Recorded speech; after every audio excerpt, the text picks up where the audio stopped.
listening to the Backstage Crew podcast. On tonight's episode, we talking about WWE Monday Night Raw, February 6, 2023, and it's in Orlando, Florida. So, Shane, what you got to say about the show tonight? The show was going down. Raw was pretty good. It was pretty entertaining tonight. A lot of good matches. It was a good Monday Night Raw. What'd you think?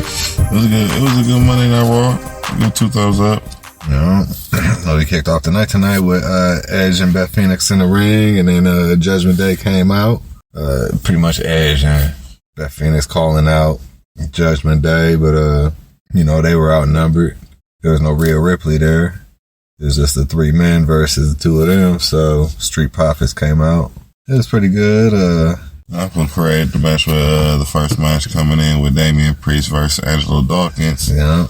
And Elimination Chamber qualifying match. Yeah. And then Damian Priest ended up becoming the winner with that, but it was a heck of a match. Yeah. With Angelo Dawkins. I thought he was going to actually win at first. I did too. But, yeah. Good match overall, though. Both of them were impressive tonight. And then we went backstage and saw Adam Pearce, man. He was talking to the Maximum Male Models, where pretty much got interrupted by Chelsea Green. She came through talking about she still wants a match and she better have somebody. He better have somebody for her. So Chelsea Green new on the scene again this week. Yeah. And then we had a match tonight, Corbin versus Dexter. That was an okay match. Yeah, it was a good match. I see they're changing over the superstars now, slowly. Yeah. Corbin, man, slowly losing his push again. Yeah, just to push these newer superstars, I guess. That kind of disappointed me tonight that Dexter took the W over Corbin, man. That was surprising. But now JBL ain't around. Yeah. And then we had a promo, man, with Lashley in the ring, talking about he got a contract now for Bobby Lashley at Elimination Chamber. He called out Lashley. Lashley came down, said he's on his terms now. Yeah. So he's making Lesnar wait on that contract, but Lesnar turned him around, hit him with an F5 on his way out. That's pretty good. Oh yeah, and then the crowd wanted another one, so he hit him with a second F5. Man, I'm looking forward to that match again over at Elimination Chamber. Yeah. But then after that, we had Johnny Gargano with Dexter and Candice backstage. I think it was Dexter. Was it Dexter that gave him a painting? Yeah, it was a picture, and it was Nikki and Cross in the background. Yeah. And then she really was in the background. Yeah. That's a little different. I don't really know much about that, where that's going. So, man, then we had backstage with Corbin and JBL, and JBL broke it to him, man. Yeah, can't. What did he say? What did he say? He said you can't polish up a turd. A turd. Still a turd. Yeah. So, guess it's the end of their saga. Yeah, that's sad, man. I like JBL with Corbin. I thought he was actually going to start going upward. Yeah, me too. That's sad, man. My boy Corbin, but he's still there. You're a good wrestler and performer. Yeah, you're a good wrestler, man. So then we had a match. Candice versus Carmella versus Niven versus Michin. That was a good match overall. Carmella taking the win on that one. What a roll up. I believe it was a roll up on Candice.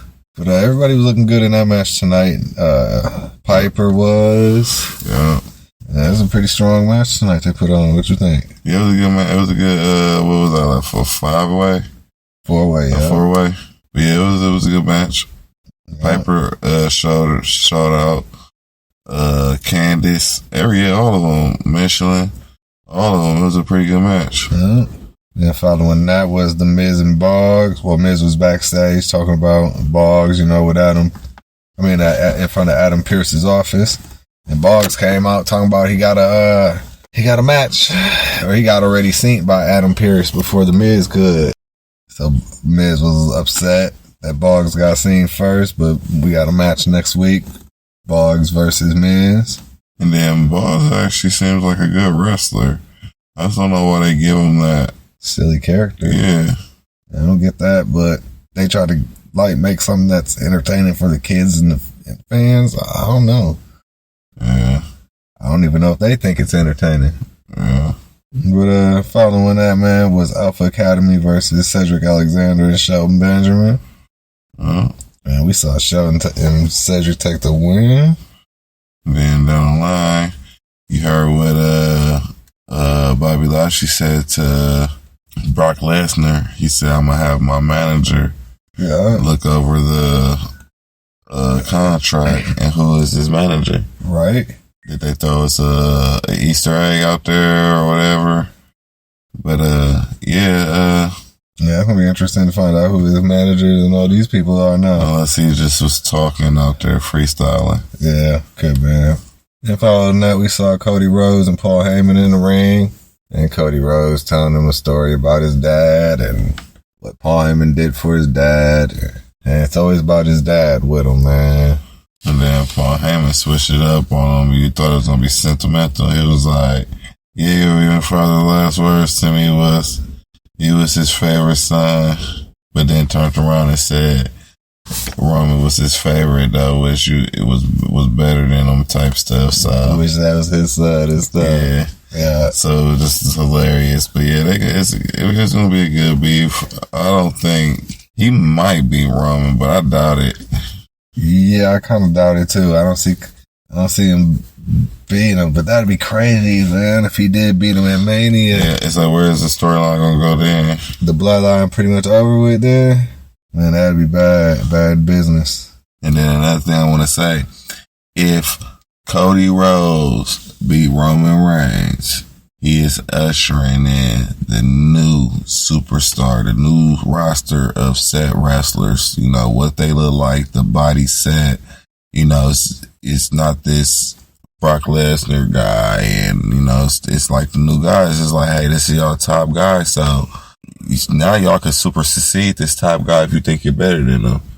Instead of this ultimate superstar type guy that's like Brock, The Rock, Cena, Triple H, where it's like, man, it's kind of hard to compete against these guys. These guys are super massive and they got years in the game on y'all. Mm-hmm. Now they got to set it to these new set of wrestlers to where, hey, they still got years to even bulk up more and to even get even more better. You know what I'm saying? But right now, he's going to be ushering in the new set of guys, and like Roman Reigns and them are the big guys. So that's the only thing. If Cody Rhodes do win, he's ushering that Austin Theory, all these new guys, so they could be able to get the belt too. You know what I'm saying? Mm-hmm. These guys ain't gonna be able to beat Roman, but they could beat Cody and make it a good match on that. You know what I'm saying? Because Cody could make a good match. Oh. Then after that, we had a match, Asuka versus Chelsea Green for elimination qualifying match. That was a pretty good match. I like the new Asuka. I think she's still beast mode. Yeah. Asuka won that match right there, though, over Chelsea Green. So we're going to see her in the Elimination Chamber for the Women's Championship. And following that, though, Bianca Belair came out, said good luck to all y'all in the chamber, whoever coming for my belt. Mm-hmm. Man, and then we have Montez Ford versus Elias in Elimination Chamber qualifying match. Man, what did you think about that? It was a good match. That was everywhere. You know, Montez, he high energetic in the match, and then you got Elias, that's a good performer and baby could execute the spots in the ring. So it was a good match to me.